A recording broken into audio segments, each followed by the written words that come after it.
내가 요즘 인문학 교수들 얘기를 들어보면 결론은 그거야. 근데 너는 나중에 행복해. 넌 지금 나중에 행복하려면 지금 먹고 마시고 놀지 말어. 그래갖고 먹고 마시고 놀지 못하게 해요. 그럼 너 서울대학 가서 먹고 마시고 놀아. 그럼 우리나라 서울대학 가는 애들은, 공부하는 애들의 0.5%만 서울대학을 가요. 99%는 서울대학 못 가요. 99%는 가지도 못할 서울대학 때문에 20년 인생을 다 날려버리는 거예요. 얘네들은 먹고 마시고 놀지 못하는 거예요. 그래서 얘네들 안에 뭐가 없느냐면 기쁨이 없어요. 얘네들 안에 뭐가 없느냐면 행복이 없어요. 친구가 있어야지 사람은 행복한 거예요. 내가 아주 공개적으로 강의 때 얘기하잖아요. 난 서울대학 싫어한다고.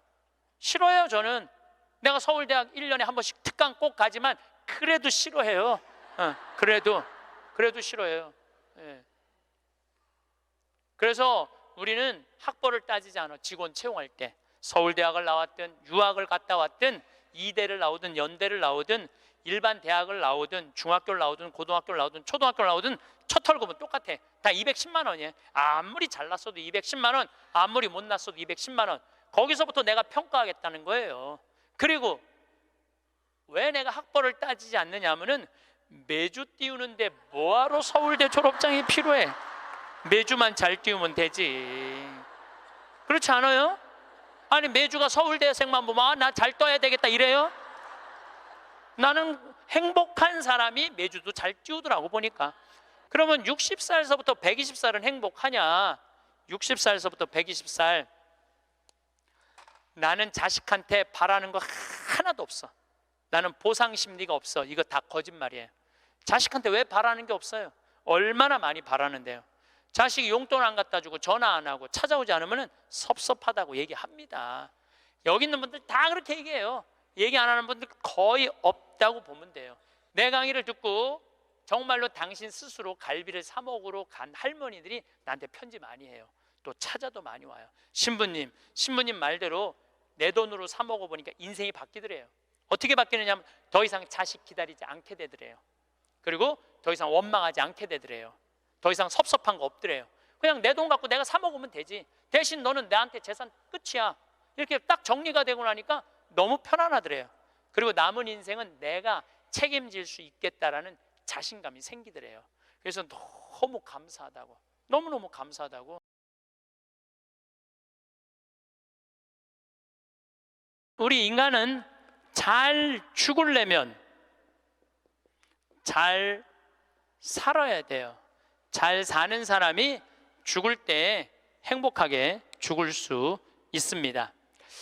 이 세상에서 보통 안 먹고 안 마시고 안 놀고 고생한 사람이 70살에 당신 암이라고 그러면은 이분들이 공통적으로 하는 얘기가 있어요. 나는 억울해서 못 죽는다고. 공통적으로 하는 얘기가 그 얘기예요. 평생 고생만 하고 살았는데 나는 억울해서 못 죽는다고. 나는 호강해야 된다고.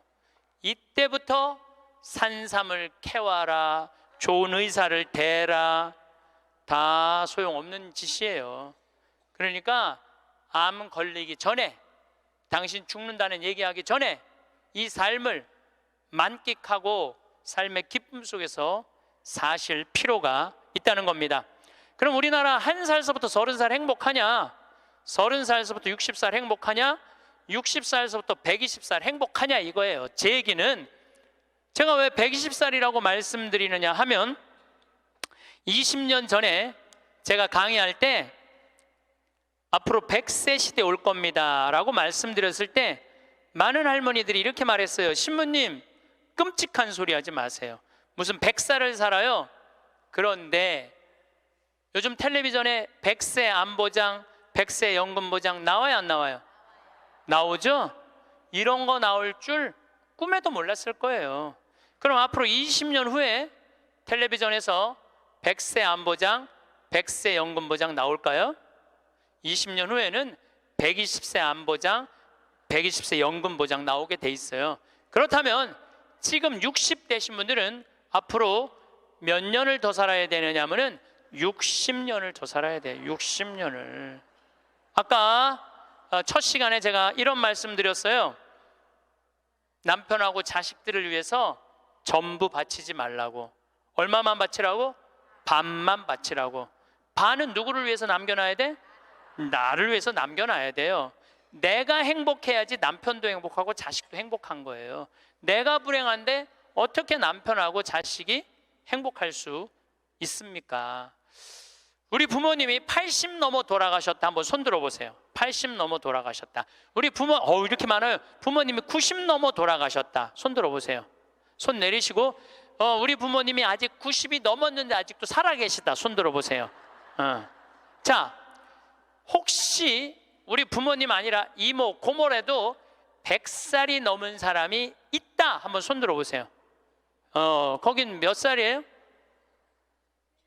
104살. 그 뒤에 분은 101살? 네. 보통 제가 이렇게 강의할 때 2분 정도 100살 넘은 부모님 있다고 얘기를 해요. 2분 정도. 무슨 얘기냐면은 지금 한국에 100살 넘은 사람이 몇 명이냐면 2만 명이에요. 2만 명. 100살 넘은 사람이, 아니 옆에 아무나 100살 넘은 사람이 있으니까 2만 명이 넘어요. 그럼 앞으로 20년 후에는 내가 보기엔 20만 명 훨씬 넘어요. 여기 그 대상자들 전부 앉아 있는 거예요. 대상자들 전부 앉아 있는 거예요. 그러면은 1살서부터 30살 행복하냐? 1살서부터 30살은 뭐 해야 되는 나이냐면은 엄마 아빠, 중요한 건 친구들하고 먹고 마시고 놀아야 되는 나이예요. 여러분들, 사람이 되려면 책상 안에서 공부를 해야지 사람이 되는 게 아니에요. 사람이 되려면은 친구들하고 어우러져서 뛰어놀아야지 사람이 돼요. 엄마 아빠랑 그 정을 느끼면서 뜨거운 어머니의 사랑, 아버지의 사랑을 느끼고 살아야지 사람이 되는 거예요. 책상 안에서 공부만 한다고 사람이 되는 게 아니에요. 근데 초등학교 1학년 애가 엄마 아빠 친구들이랑 좀 먹고 마시고 놀라 그랬더니 엄마 아빠가 이렇게 말합니다. 이놈 새끼야, 네가 지금 먹고 마시고 놀 시간이 어디 있어? 공부해야지. 초등학교 1학년 애가. 제가 한동안 영어학원을 다녔어요. 잠비아 이제 가느냐고. 영어학원 이제 지하에다 주차를 해놓고 1층에 애들이 타요. 애들이 타면 초등학교 애들이 타는 거죠. 영어학원 온다고 타는데 요만한 애가 가방을 2개를 메요. 앞에 하나, 뒤에 하나. 내가 물어봐요. 너 몇 학년이냐? 초등학교 1학년요. 그래요. 이거 가방을 왜 2개냐? 이거 학교 가방, 이거 학원 가방. 딱 그래 애들이. 또 요즘 애들 중에 내가 너무 놀란 애들이 있어. 들어올 때 보면은 가방 안 메고 와요. 여행용 캐리어를 끌고 들어와. 여행용 캐리어를. 네, 캐리어를 끌고 다니는 애도 있어요. 보면은. 이게 초등학교 애가 학원을 13개까지 다니는 애를 봤어요. 얘는 엄마 아빠 친구들이랑 먹고 마시고 놀 시간이 없는 애예요. 중학교 올라가면은요, 중학교 올라가면은 자율학습 해야지, 보충학습 해야지, 학원 다녀야지. 엄마 아빠랑 먹고 마시고 놀 시간이 어디 있어? 얘는, 인간은요 언제 행복하냐면은 먹고 마시고 놀 때 행복한 거예요. 이거는 내가 요즘 인문학 교수들 얘기를 들어보면 결론은 그거야. 근데 너는 나중에 행복해. 넌 지금 나중에 행복하려면 지금 먹고 마시고 놀지 말어. 그래갖고 먹고 마시고 놀지 못하게 해요. 그럼 너 서울대학 가서 먹고 마시고 놀아. 그럼 우리나라 서울대학 가는 애들은, 공부하는 애들의 0.5%만 서울대학을 가요. 99%는 서울대학 못 가요. 99%는 가지도 못할 서울대학 때문에 20년 인생을 다 날려버리는 거예요. 얘네들은 먹고 마시고 놀지 못하는 거예요. 그래서 얘네들 안에 뭐가 없느냐면 기쁨이 없어요. 얘네들 안에 뭐가 없느냐면 행복이 없어요. 친구가 있어야지 사람은 행복한 거예요. 친구가 없는 사람은 판단력이 떨어지게 돼 있어요. 친구가 없는 사람은 정보가 취약할 수밖에 없어요. 여러분들 자식들도 정말로 답답하게 키우고 싶으면 계속 학원 보내면 돼요. 제일 중요한 거는 먹고 마시고 노는 거예요. 그럼 얘가 30년 동안 30살 이후부터 너 행복해야 돼. 그래서 30살부터 얘가 삼성에 취직해갖고 행복할 수 있다고 생각하세요? 우리말에 이런 말이 있어요. 먹어본 놈이 먹고 놀아본 놈이 논다고. 먹고 마시고 노는 것도 아무나 먹고 마시고 노는 게 아니에요. 먹고 마시고 놀 줄 모르면은 얘는 나중에도 행복할 수가 없어요. 나는 직원들한테도 나중에 잘 안 해줘요. 언제 잘해줘? 지금 잘해줘. 지금 잘해주려면 지금 잘해줘. 나는 가끔 무슨 공항에 20년 동안 청소하는 아줌마들 140만 원 월급 준다는 게 난 이해가 안 되더라고요. 그건 식구로 생각하는 게 아니에요. 우리 집에 와서 일하면은 내 식구인데 적어도 우리 집에서 일을 하면서 인간의 품위는 유지하고 살아야 될 거 아니에요. 그러니까 대우를 잘해줘요. 그런데 저는 학벌을 참 싫어해. 내가 아주 공개적으로 강의 때 얘기하잖아요. 난 서울대학 싫어한다고. 싫어해요. 저는 내가 서울대학 1년에 한 번씩 특강 꼭 가지만 그래도 싫어해요. 그래도 싫어해요. 예. 그래서 우리는 학벌을 따지지 않아. 직원 채용할 때 서울대학을 나왔든 유학을 갔다 왔든 이대를 나오든 연대를 나오든 일반 대학을 나오든 중학교를 나오든 고등학교를 나오든 초등학교를 나오든 첫 월급은 똑같아. 다 210만 원이에요. 아무리 잘났어도 210만 원, 아무리 못났어도 210만 원. 거기서부터 내가 평가하겠다는 거예요. 그리고 왜 내가 학벌을 따지지 않느냐 하면은 매주 띄우는데 뭐하러 서울대 졸업장이 필요해? 매주만 잘 띄우면 되지. 그렇지 않아요? 아니 매주가 서울대생만 보면 나 잘 떠야 되겠다 이래요? 나는 행복한 사람이 매주도 잘 띄우더라고. 보니까 이번에 우리 생태마을에서 깻잎을 4.5톤을 땄어요. 깻잎 장아찌 하려고 4.5톤 어마어마하게 땄어요. 그런데 깻잎 따는데 뭐하러 그놈의 2대 졸업장이 필요해? 그냥 그 2대가 뭐라고 그 온 나라를 뒤집어가면서 2대 집어넣어갖고 참 웃기지도 않아. 우리는 깻잎 따는데 2대 졸업자 필요 없어. 뭐만 잘하면 돼? 깻잎만 잘 따면 돼. 깻잎만. 그런데 우리 생태마을에 이렇게 대우가 좋고 나는 나름대로 어제도 제가 새벽에 부모님하고 좀 어디를 좀 갈 일이 있어갖고 새벽 4시에 집을 나오는데 별이 이게 여러분들하고 같이 나누고 싶어. 근데 새벽 4시에 평창에 있어야 돼. 그 시간에 얼마나 영롱하고 아름다운지 참 좋아요. 너무너무 행복한 곳이에요 우리 생태마을. 그런데 우리 생태마을에 누가 남아서 일을 하느냐 가만히 봤더니 이제까지 200명도 더 왔다 가고 이력서도 이렇게 쌓여 있어요. 취직하겠다고. 근데 결국은 어떤 사람이 남아있느냐 하면은 부모님하고 친구들하고 어렸을 때 먹고 마시고 논 애들이 남아서 일하더라고요. 간혹 저한테 신부님 우리 애가 우울증이에요. 우리 애가 왕따 당했어요. 우리 애가 컴퓨터 중독이에요. 우리 애가 알코올 중독이에요. 신부님 사람 하나 살리는 셈 치고 우리 애 좀 받아주세요. 내가 또 마음이 약하니까 받아줘요. 받아주면은 3개월 이상을 못 버텨요. 본인이 그런다고 생태마을의 환경이 아무리 좋아도 그렇게 내가 아까 얘기했죠. 먹어본 놈이 먹고 놀아본 놈이 노는 거라고. 어렸을 때 불행하게 자란 애들은요 그 공동체 안에서 직장생활 못해요. 아니 KBS에서도 실험을 했잖아요. IQ 좋은 애, 성적 좋은 애, 생활기록부 좋은 애, 이거 쉽게 말하면 먹고 마시고 노는 애. 초등학교 6학년 때 요 성적표를 가지고 30년 후에 추적을 해봤어요. 누가 행복하게 사나? 그랬더니 IQ 좋은 애도 아니고 성적 좋은 애도 아니고 뭐 좋은 애야? 생활기록부 좋은 애, 먹고 마시고 노는 애들이요 결국은 잘 살더라 이거예요. 결국은. 그러니까 여러분들 자식들한테 너 공부 잘해야지 행복하다는 얘기는 틀린 얘기예요. 이 얘기가 핀란드에서는 이미 결론이 난 거예요. 핀란드는 초등학교 입학 조건이 뭔지 아세요? 잘 노는 애. 잘 노는 애가 입학 조건이에요. 입학 이제 학생들 뽑으려고 전부 다 애들이 와 있잖아요. 근데 놀이시설을 딱 놀게 해요. 근데 한 애가 안 놀아. 그럼 부모 불러갖고 뭐라고 그러는지 알아요? 얘 유치원에 다시 보내라고. 왜 우리 애가 유치원에 가? 얘는 지금 노는 법을 모른다고. 놀아야지 사람이 되는 거예요. 놀아야지. 근데 우리는 먹고 마시고 노는 일을 아주 우습게 보는 거예요. 우리나라가 독일보다 4개월을 일을 더 해요. 4개월을 일을 더 하고 미국보다 3개월을 더 일을 해요. 1년에. 그런데 우리가 독일보다 잘 살아요? 미국보다 잘 살아요?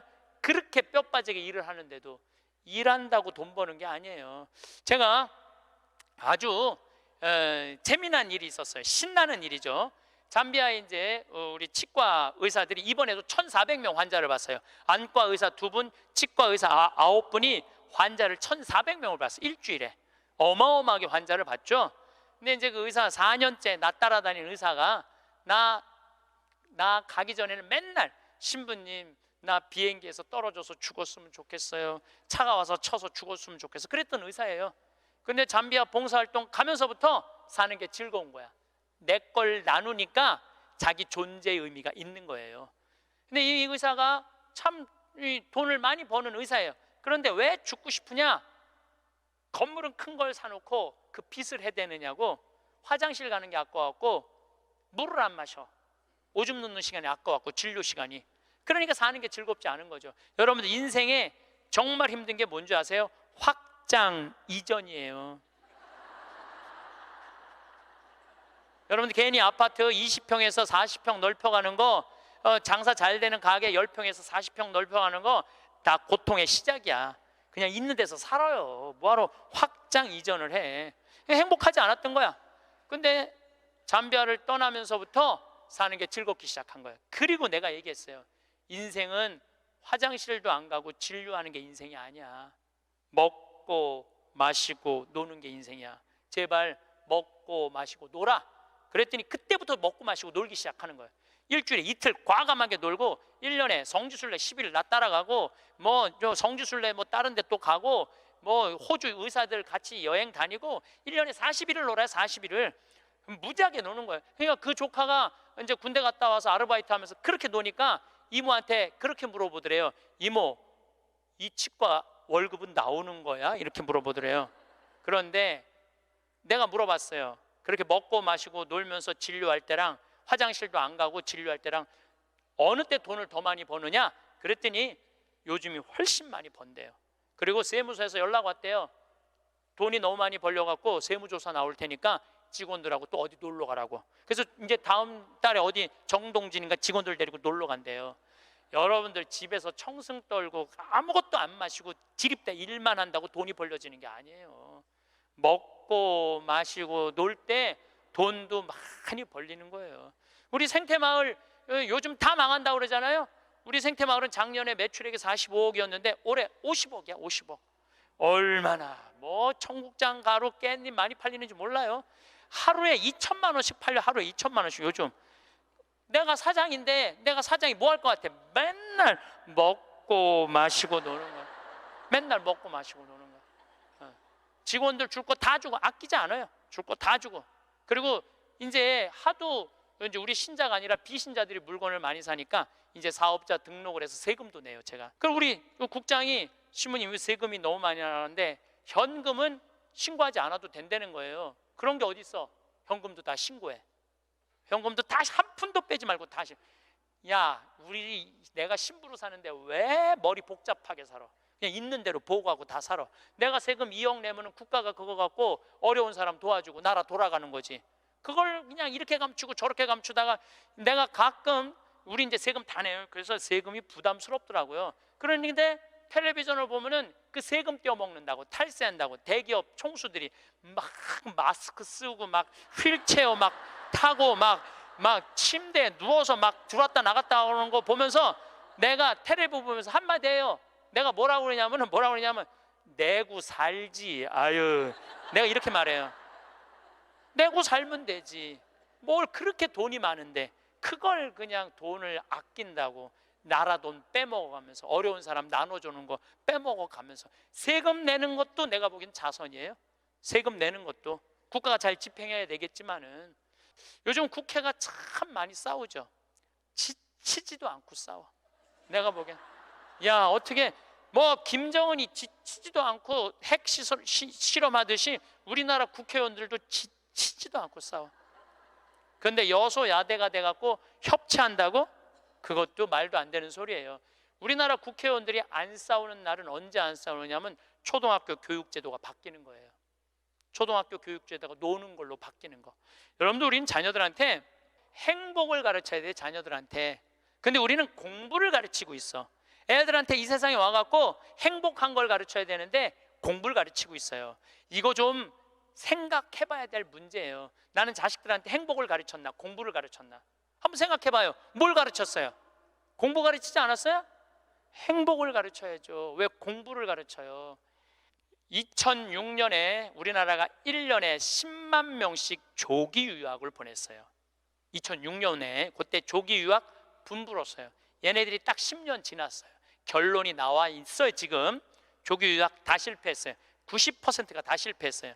그러면은 초등학교 4학년, 5학년 애가 조기 유학을 떠나. 그러면 미국에 가면은요, 여권 심사대에서 막 영어로 막 물어봐요. 너 여기 왜 왔냐? 며칠 머무를 거냐? 뭐 때문에 왔느냐? 막 물어봐요. 그것도 한국말로 물어봐요? 영어로 물어봐요. 그럼 초등학교 4학년 애가 당황스러울 것 같아? 안 당황스러울 것 같아요? 당황스럽죠. 그리고 미국에 딱 가갖고 수업을 하면은요, 아무리 한국에서 영어 공부 열심히 잘해도 못 알아들어요. 얼마 동안? 1년 동안 못 알아들어. 걔가 무슨 죄를 졌다고 1년 동안 말도 못 알아듣는 데서 고생을 해야 돼? 그리고 여러분들 인종차별, 여러분들은 잘 모르지만은 저는 정말로 외국을 많이 다니면서 확실하게 인종차별 느껴요. 신부인 난데도 아주 농담하는 애들 많아요. 너 뭐하러 혼자 사느냐? 막 하느님이 네 뭐 애인이냐? 막 이래가면서 웃기지도 않게 인종차별해요, 걔네들이. 그럼 초등학교 4학년 애가 그 인종차별을 다 겪는 거야. 그러면 한국에서 걔한테 유학 한번 보내려고 그러면 9.11 테러 이후부터 미국은 외국인을 공립학교에 받아들이지 않아요. 다 어디에 들어가야 되냐면 사립학교에 가야 돼. 사립학교는 중학교, 고등학교 1년에 4천만 원, 5천만 원이에요. 등록금이. 1년에요. 1년에 4천만 원, 5천만 원이에요. 3년에 5천만 원이 아니고 기숙사비 3천만 원이에요. 방학이 4번인데 거기 못 있어요. 부모 없으면은 한국에 들어왔다 나갔다 해야 돼. 그러면 얘는 혼자 간 애는 계속 들어왔다 나갔다 해야 돼요. 그럼 비행기 값 1,000만 원이야. 그럼 1억이 나가야 돼요. 유학 보내면은. 그럼 우리나라 대기업 연봉 1억이거든요. 1억이면은요, 아버지는 아무것도 안 쓰고 얘한테 다 보내야 돼. 아버지는 아무것도 안, 아버지도 먹고 마시고 놀아야 되는 사람인데 그걸 못 하는 거예요. 그러니까 그냥 자식하고 마누라 보내면은요, 더 아무것도 못 해. 그러니까 친구들도 하루 이틀 같이 놀아주는 거지. 저녁 같이 술도 못 먹자고 그래요. 내가 기러기 아빠들이랑 술 많이 먹었어 옛날에. 먹어보면 그 얘기를 하면 정말로 가슴이 아파요. 그러면은 하루 이틀 그러다가 이제 혼자 술집에 가는 거야. 혼자 술집에 뭐 장미 뭐 이런 데 가면은 그 아가씨가 아유 사장님 외로워 보여 이렇게 말하면은 내 마음을 알아주는 여자는 이 여자밖에 없구나. 그래서 뭐해? 사랑에 빠지는 거예요. 그걸 남들은 바람 핀다 그러지. 그래서 바람 피는 거예요. 혼자 외로우니까. 인간은 어쩔 수가 없거든요. 그 시간에 집에 들어가고 아이하고 아내하고 해주는 거 맛있게 먹고 마시고 놀았으면 그 사람 바람 안 폈을 거예요. 대기업의 부장 정도 올라갈 사람이면 열심히 산 사람이니까. 그렇죠? 그러면은 애는 학교 가갖고 언어 안 돼, 인종차별 당해. 엄마는 또 미국 가갖고 애 학교 가면은 심심하잖아요. 거기서 또 놀고 있는 또 멀쩡하게 생긴 남자하고 또 외로우시겠어요 사모님. 그러면 거기서 또 이제 또 바람 피고, 아빠는 한국에서 바람 피고 엄마는 미국 가서 바람 피고, 애는 인종차별 언어에 갖고 정신 우울증에 걸리고, 그런 일이 벌어진다니까요. 한두 집이 아니라니까요. 뭐를 위해서 애를 유학을 보낸 거예요? 뭐를 위해서? 다 집안 풍비박산 만들어 놓고. 그러니까 애한테 공부를 가르치면 안 된다니까요. 행복을 가르쳐야 돼요. 우리가 뭐를 해서 행복한지. 그래서 10년 동안 간 애들 중에 정말로 한국에도 아니고 미국에도 아닌 애들 많아요. 이건 아무것도 아니야. 대학 졸업하고 유학을 가면요, 얘 심지라도 있어요. 대학 졸업해서 유학 가는 애들. 근데 초등학교 중학교 때 가는 애들은 심지도 없는 애들이야. 내가 한국인지 미국인지 구분도 안 되는 애들이야. 그래갖고 적응 안 되면은 중학교에 가면은 유학 온 한국 애들, 말 안 통하는 영어 안 되는 애들끼리 모여요. 모여서 노래방 가고 한국 드라마 보고 술 먹고 담배 피고, 고등학교 올라가면 마약해요. 마약하면 또 걸리면 감옥에 갔다 왔다 하고. 정말로 이 아이의 출세를 위해서, 이 아이의 미래를 위해서 유학을 보냈는데 아버지도 바람피고 엄마도 바람피고 애는 마약하고. 이런 집이 한두 집이 아니라니까요. 너무너무 많은 거예요. 이런 집이. 성공하는 비율은 10%밖에 안 된대요. 10%밖에. 그러니까 90%는 다 망가지는 거야. 그래갖고 이제 한국에 돌아오면은 집안이 완전히 망가진 거야. 애는 집에서 나가지도 않고, 왜냐하면 유학이라는 건 갔다 왔는데 대학을 졸업한 것도 아니고 한국에서 취직되는 것도 아니고, 그러니까 아무것도 못하는 거야. 그래서 나한테 와서 신부님 얘 좀 고쳐달라는 거야. 자기가 10년 동안 망가뜨려 놓고 나한테 1시간 만에 고쳐달라는 거야. 아, 내 안수하면 손에서 아무것도 안 나오는데 뭘로 고쳐 내가. 그런데 이제는 1년에 10만 명씩 가던 게 이제 3만 명밖에 안 가요. 왜? 실패한 게 결론이 났으니까. 나는 그러지 말자는 거예요. 그 1년에 1억씩 유학비 보낼 돈이 있으면 그 돈 갖고 한국에서 엄마 아빠 자식이랑 행복하게 먹고 마시고 놀으라는 거예요. 그럼 이 집은 깨지지도 않고 애는 아주 건강하게 자랄 거예요. 우리가 아주 중요한 거를 놓치고 있는 거예요. 별거 없어. 인생이 뭐 그렇게 복잡해? 그리고 여러분들 출세, 그것도 해봐야. 난 텔레비전 보면서 출세하는 거 하나도 안 부러워요. 뭐 민정수석 무슨 수석들 지금 그게 사람 사는 거예요? 저런 모습이? 차라리 그 자리에 안 가면은 거짓말도 안 할 거 아니에요. 그 자리에 가면 어쩔 수 없이 거짓말하고. 어떻게 보면 여러분들이 훨씬 행복한 분들이에요. 여러분들은 거짓말 일이 뭐가 있어? 누가 돈을 갖다 줘야지 안 받았다고 그러지. 누가 돈을 갖다 줘야지 안 받았다고 그러지. 참. 자, 그렇다면은 30살에서부터 60살은 행복하냐? 대한민국에. 자, 이 30살에서부터 60살은 저는 인생의 황금기라고 생각해요. 여러분들, 여행은 가슴이 떨릴 때 가야지 다리가 떨릴 때 가면 안 된다니까요. 근데 이때 가야 될 때야. 가야 될 때야. 그런데 자식 공부시킨다고, 자식 출세시킨다고 나는 안 먹고 안 마시고 안 놀아. 30년 동안 그랬어. 그럼 이 사람은 30년 동안 껍데기 인생을 산 거예요. 자기 인생 산 거 아니에요. 자식만을 위해서 살았다고.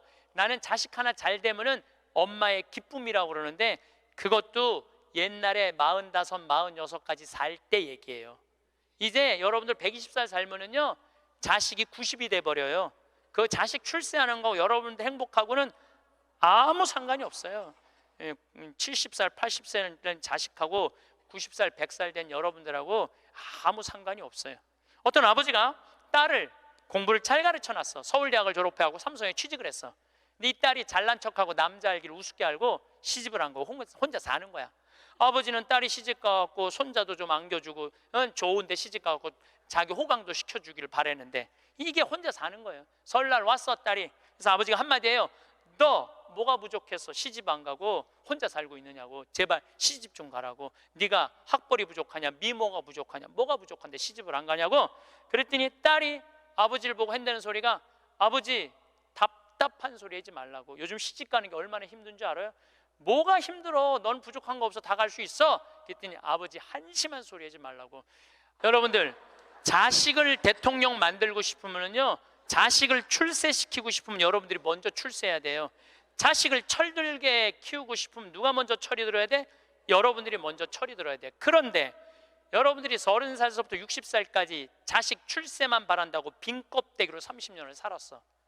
근데 여러분들이 철이 들 것 같아요? 지금 대한민국에 30살에서부터 60살 철든 사람이 얼마나 있을 것 같아요? 그래서 유학 보내고 자기는 한국에서 바람피고 아내는 미국 가서 바람피고 애는 정신병이 들어요? 철이 안 드는 거예요. 삶의 의미가 뭔지 모르고 살고 있는 거예요. 진정한 삶의 기쁨이, 진정한 삶의 행복이 뭔지 모르고 사는 거예요. 정말로 자식을 행복하게 키우고 싶어? 여러분들이 행복해야 돼요. 여기 이 세익스피어가 아주 재미난 글을 썼어요. 중년에게 주는 9가지 교훈이라는 글을 썼어요. 한번 이 사람 한 몇 년, 한 400년 전 사람이 쓴 것 같은데 보세요. 첫째, 학생으로 계속 남아 있어라. 배움을 포기하는 순간 우리는 폭삭 늙기 시작한다. 그러니까 여러분들 학생이기를 포기하면 안 된다는 거예요. 끊임없이 배워야 돼. 애만 배우는 게 아니야. 여러분들 배우셔야 돼요. 공부도 하고. 저는 제가 30살에 환경공학을 공부했어요. 얼마나 좋은 공부였는지 몰라. 내가 다닌 학교는 나는 아주대학 산업대학원을 다녔어요. 그런데 요즘 대학원 조금 돈이 좀 들어가서 그렇지 많아요. 예, 가면은 뭐 내가 빵점도 받고 그랬지만은 예, 그래도 석사학위도 받았어요. 공학 석사학위도. 예, 아주 재밌어요. 그리고 40이 돼갖고 글 쓰는 거 배웠어요. 글 쓰는 거 배워갖고 이 책도 지금 5권인가 책 냈잖아요. 얼마나 좋은지 몰라요. 요즘은 내가 유튜브를 통해서 정말 많이 배우고 있어요. 배우니까 참 재밌어요, 사는 게. 그러니까 여러분들도 배우는 걸 포기하시면 안 돼요. 둘째, 과거를 자랑하지 마라. 옛날 이야기밖에 가진 것이 없을 때 당신은 처량해진다. 삶을 사는 지혜는 지금 가지고 있는 것을 즐기는 것이다. 이거 세익스피어도 똑같이 말했어. 지금 가지고 있는 것을 즐기는 거야. 지금. 그러니까 뭐 나중도 생각하지 말어. 옛날도 생각하지 말어. 지금 오늘을 즐기면 되는 거예요. 있는 돈 갖고 나중에 쓰려고 그냥 쥐고 있지 말고 쓰세요. 내가 쓰라는 건 사치하라는 게 아니에요. 돈도 규모 있고 멋있게 쓸 수 있거든요. 쓰는 법도 나는 배워야 된다고 생각을 해. 세 번째, 젊은 사람과 경쟁하지 마라. 대신 그들의 성장을 인정하고 그들에게 용기를 주고 그들과 함께 즐겨라.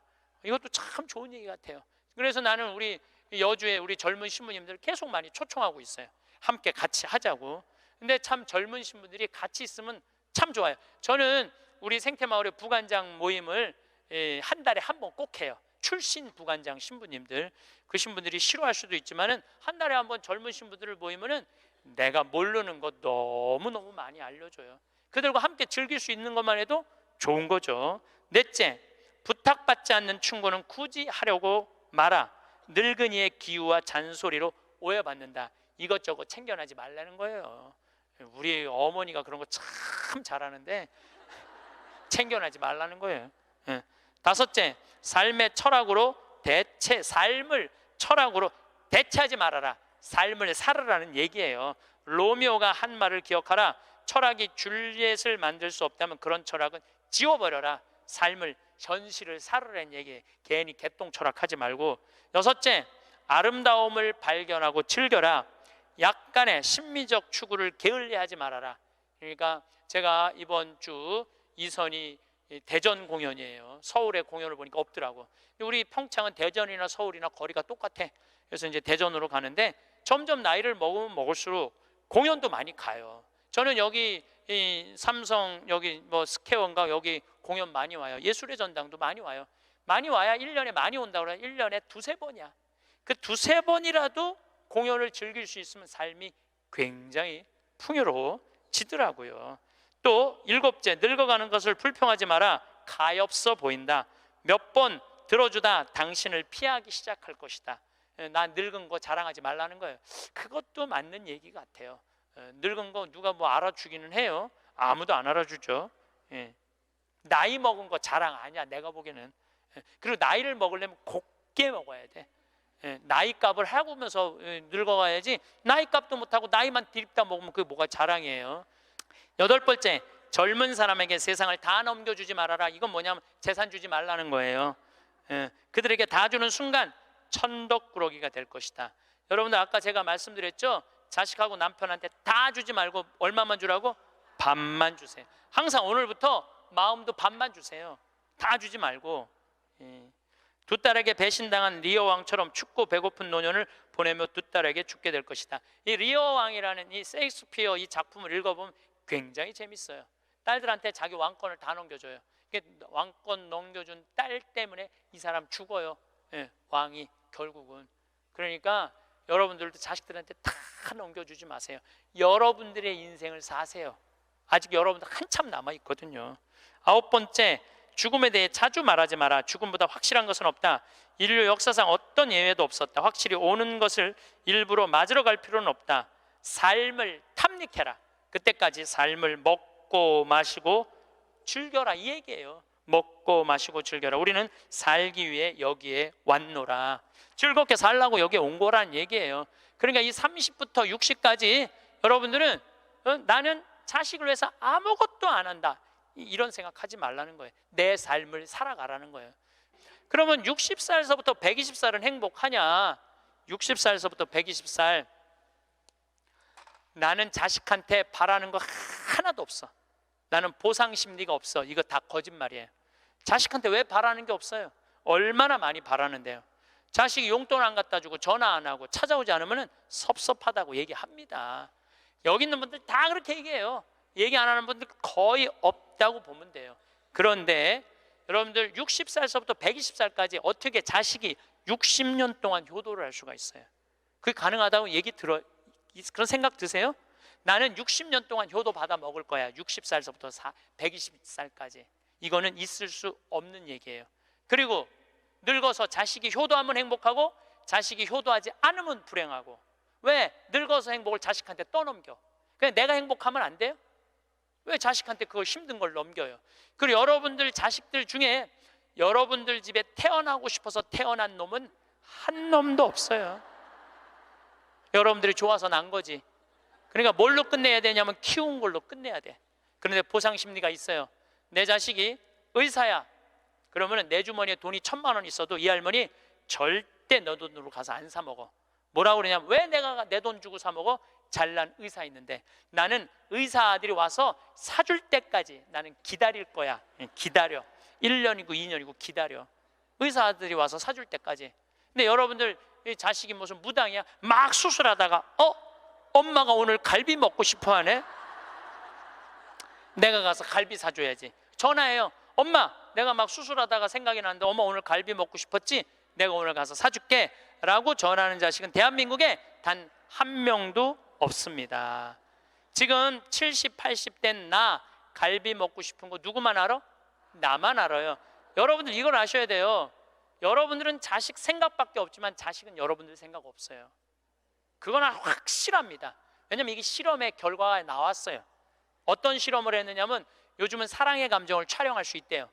그래갖고 할머니들한테 젊은 자식들 사진을 보여주고 뇌파 촬영을 해보니까 막 그냥 뇌파가 난리도 아니라는 거예요. 자식 사랑의 감정 잘된 자식은 좋아갖고 막 난리고 못된 자식은 그게 안타까워갖고 막 난리가 아니라는 거예요.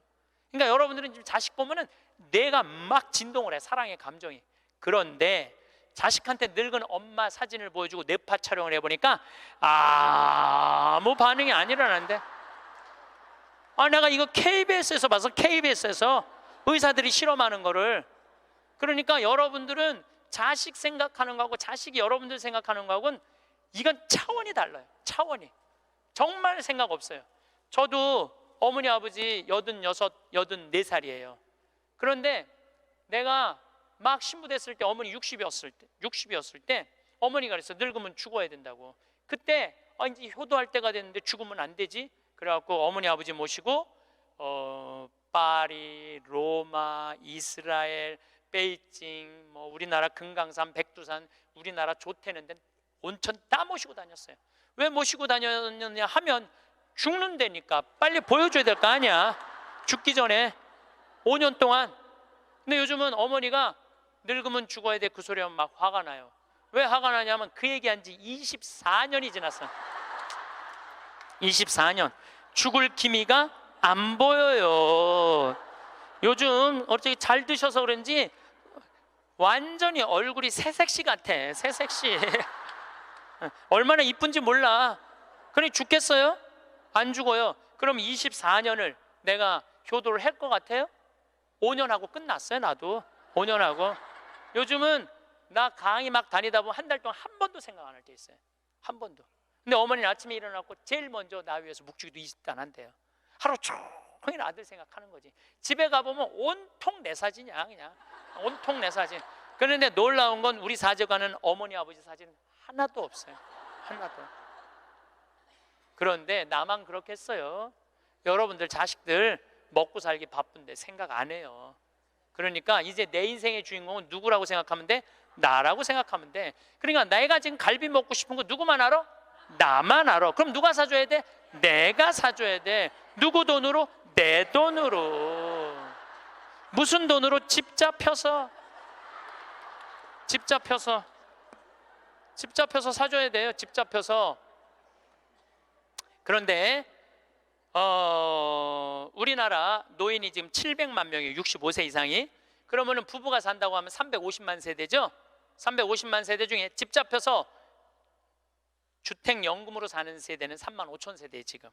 그럼 100명 중에 1명만 연금으로 사는 거예요. 자, 나 65세 넘었다. 한번 손 들어봐. 65세 넘었다. 왜 손 안 들어? 여기 지금 다 내 눈에 보이는데 이렇게 많어. 자, 손 내리세요. 자, 이 중에 나 정말로 집 잡혀서 연금으로 생활하고 있다면 손 들어보세요.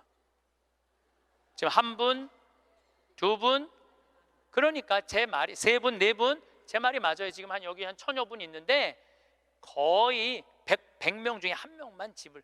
그런데 이 집 잡혀서 사는 분과 집 안 잡혀서 자식한테 물려주겠다는 분하고 삶의 질은 또 달라요. 집 잡혀서 한 달에 150만 원에서 200만 원을 받아 사는 사람들은요, 근심 걱정 하나도 없대요. 마음이 그렇게 편안하대요. 그런데 자식들 용돈 받고 집 물려줄 생각으로 용돈 받고 사는 분들은 어떤 딸은 자식이 10만 원도 갖다 주고 20만 원도 갖다 주고. 우리나라 평균 용돈이 10만 원이에요. 평균 부모님한테. 그럼 20만 원도 갖다 주고 30만 원도 갖다 줘. 근데 어떤 달은 100만 원도 갖다 줘. 100만 원도 갖다 주면 이 할머니가 그 돈을 못 써요. 왜 못 쓰는 줄 아세요? 다음 달에 얼마를 갖다 줄 줄 알고 이거 홀딱 닦았어. 그냥 계속 불안하게 사는 거야. 계속. 그럼 늘 불만 속에서 사는 거야. 내 인생의 주인공은 난데 남한테 계속 기대고 사는 거예요. 그러시지 마세요. 내 강의를 듣고 정말로 당신 스스로 갈비를 사 먹으러 간 할머니들이 나한테 편지 많이 해요. 또 찾아도 많이 와요. 신부님 말대로 내 돈으로 사 먹어보니까 인생이 바뀌더래요. 어떻게 바뀌느냐면 더 이상 자식 기다리지 않게 되더래요. 그리고 더 이상 원망하지 않게 되더래요. 더 이상 섭섭한 거 없더래요. 그냥 내 돈 갖고 내가 사 먹으면 되지. 대신 너는 나한테 재산 끝이야. 이렇게 딱 정리가 되고 나니까 너무 편안하더래요. 그리고 남은 인생은 내가 책임질 수 있겠다라는 자신감이 생기더래요. 그래서 너무 감사하다고. 너무너무 감사하다고. 아니, 그 할머니 중에 내 강의에 딱 맞는 할머니 한 분 오셨어. 여기 여의도에 사는 분인데 개신교 다니는 분이야. 순복음교회 다닌대요. 빌딩이 3개가 있대. 우리 집에 왔는데 뭐 하여튼 에쿠스 뭐 900인가 뭐 리무진인가를 타고 왔는데 어마어마하게 좋은 차를 타고 왔어요. 예, 에쿠스가 아니라 제너시스. 기사를 대갖고 왔어. 근데 그러는 거예요. 신부님, 내가 40에 혼자 돼갖고 아들 셋을 키웠다는 거. 신부님 말대로 의사, 교수, 사장이라는 거예요. 근데 2년 전까지는 내가 너희들 그렇게 키웠는데 왜 나 한번 안 찾아오느냐, 맨날 원망했대요. 근데 어느 날 갑자기 내가 그러더래요. 늙어서 갈비 먹고 싶으면 지 돈으로 사 먹으라고. 왜 자식을 기다리느냐고. 근데 자기 돈으로 사 먹어보니까 더 이상 안 기다려지더래요. 섭섭한 거 없더래요. 그리고 사는 게 너무너무 즐겁더래. 내 자식하고의 이런 관계를 끊고 내 삶을 살다가 보니까 걸리는 게 하나도 없대. 그러니까 여러분들도 그렇게 사셔야 돼요. 언제까지 자식하고 엉겨서 그걸 살 수 있다고 생각하세요? 그냥 내 인생의 주인공은 나야. 내가 알아서 살아야 돼. 그래서 여러분들의 인생을 꼭 사시기를 바랍니다. 행복합니다. 마지막 돌아갈 곳이 어딘지 분명히 알고 있는 사람. 돌아갈 곳이 어딘지 알아 그 길을 닦으며 사는 사람. 먼 여정에도 가지고 갈 것이라고는 남에게 베푼 것뿐인 사람. 가지고 갈 것이 하나도 없이 살아온 흔적조차 남기지 않는 사람. 살아서는 조롱과 부끄러움에 비틀거리지 않는 날이 하루도 없었나니. 감사합니다.